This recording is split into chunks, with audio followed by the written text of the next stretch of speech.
Donc Loris Chaignan, donc Paris, France, et je suis étudiant dans les travaux publics en école d'ingénieur. Non, c'est la 7e fois que je viens en Arménie. Oui, ça fait 7 fois, mais c'est la première fois que je viens dans une campagne terre et culture. Les 6 premières fois, c'était en tant que touriste avec ma famille. Donc avant tout, je vous l'ai dit auparavant, donc je suis en étudiant en école d'ingénieur des travaux publics et dans mon cursus scolaire, je devais donc faire un stage de 5 semaines et à l'étranger.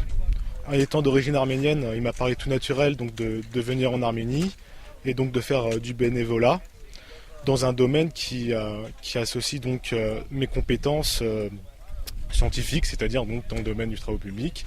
Donc j'ai entendu parler de l'association Terre et Culture. Je me suis renseigné auprès de gens qui ont fait d'anciennes campagnes. Ça m'a beaucoup intéressé. Et finalement, je me suis inscrit et pour l'instant, je ne regrette pas. On m'avait un petit peu exposé les conditions de travail auparavant à Paris lors d'une réunion entre participants de la future campagne française au mois d'août.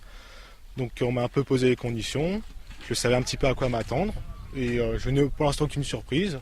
Le travail me plaît et a été bien expliqué par les organisateurs. Pour l'instant, aucun problème. Je m'amuse tout autant en travaillant. Pour l'instant, ça me plaît beaucoup. C'est vrai que les Français travailleurs, mais il n'y a pas que les Français. Ne vous inquiétez pas. Je m'attendais à cette question, à vrai dire.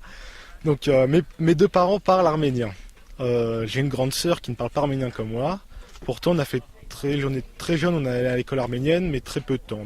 En 2-3 ans, je devais avoir 5 ans. J'avais un petit peu appris.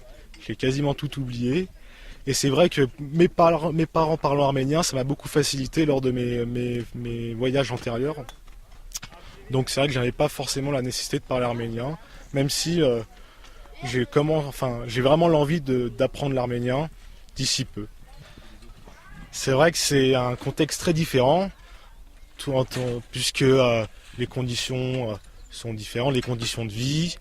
On n'est pas logé dans un hôtel, mais toutes ces conditions-là m'avaient été exposées auparavant, donc celle-là ne me faisait pas peur. Surtout que j'ai eu plusieurs expériences en France dans le même genre de conditions, pas peut-être aussi extrêmes, même si elles ne sont pas aussi extrêmes que je le pense, puisque finalement, Chilakamout n'est pas un tout petit village isolé. Il m'a paru plus grand que je ne le pensais, et aussi proche de quelques grandes villes de l'Arménie, donc de Spiktak et de Goumri. Je ne pense pas, Chilakamout, je ne considère pas que c'est un village très isolé. Après, c'est vrai que ça me change des excursions que j'ai pu faire auparavant dans les différents monastères ou des différents musées que compose l'Arménie. Mais j'ai été vraiment averti très tôt et je pense que si je ne connaissais pas les conditions que je vis actuellement, je ne serais pas ici actuellement.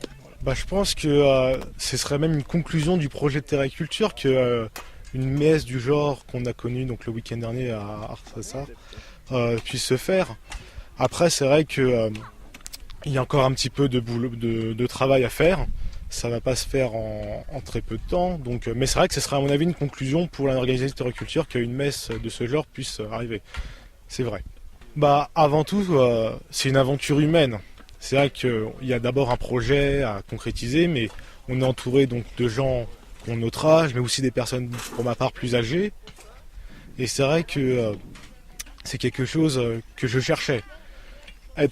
Faire ce genre de projet avec un groupe composé de peu de personnes aurait été peut-être beaucoup moins intéressant qu'actuellement. On est vraiment à Bamo, on doit être une vingtaine actuellement. C'est vrai que c'est très intéressant. Ça permet d'avoir de nouvelles connaissances, surtout qu'il y a une majorité dans le groupe d'Américains, ce qui me permet en plus de découvrir peut-être une nouvelle culture, et ce qui est beaucoup plus intéressant. C'est vrai que j'ai fait partie d'une troupe arménienne en France, donc à Paris pendant 3 ans, de 15 à 18 ans. J'ai fait plusieurs spectacles, dont c'est vrai 2 très importants, à l'Opéra de Massy et au Palais des Congrès de Paris, devant à peu près entre 3000 spectateurs pour l'un et 1000 spectateurs pour l'autre. Et surtout, ça m'a fait permettre de, encore une fois, faire partie d'une communauté, puisque la majorité des danseurs et des musiciens étaient arméniens, et surtout la danse arménienne est pour moi un des piliers culturels de l'Arménie. Oui, oui, je sais, je sais. Bah, c'est vrai que dès qu'il y a un film arménien, d'un réalisateur arménien avec un acteur arménien, je me renseigne un petit peu avant, j'essaie de pouvoir le regarder, bon, peut-être pas au cinéma, mais en DVD. Surtout qu'en France, plusieurs associations organisent des projections, donc des films donc de réalisateurs arméniens ou avec des acteurs arméniens, ou de films qui parlent d'une partie de l'histoire de l'Arménie. Donc c'est vrai que je me suis intéressé, donc d'Ophile à l'âme.